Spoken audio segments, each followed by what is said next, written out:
ఇది Tiruvannamalai bus stand. Okay, Tirupati నుంచి direct బస్సులో తిరువన్నామలైకి అలాగే ఉంటాయి. ఇక్కడ దించేస్తాం.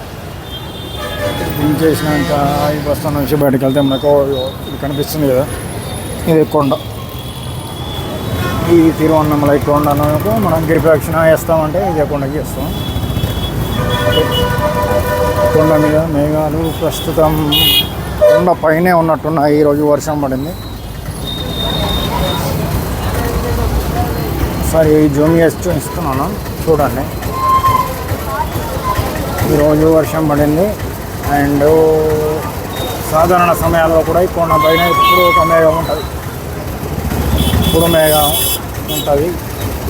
మీరు ఎప్పుడు వచ్చినా చూడండి, సమ్మర్లో అయినా అని ఒక మేఘం అక్కడ కొండ పైన ఉంటుంది. ఇదే తెలుసు.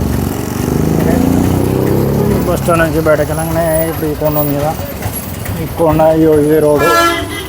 ఈ రోడ్డు పట్టుకొని మనం స్ట్రైట్గా కొండ పక్కన నుంచి వెళ్తూ ఉంటే మనకి రాజగోపురం వస్తుంది డైరెక్ట్.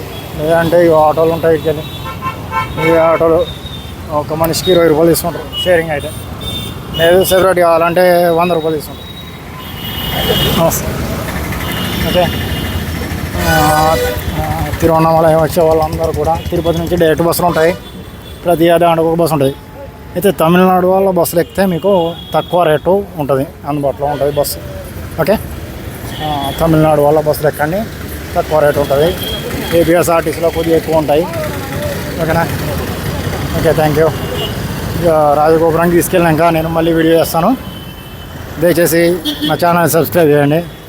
ఓకే, మీ అందరికీ కూడా అరుణాచలేశ్వరుని ఆశీస్సులు ఉండాలని కోరుకుంటున్నా.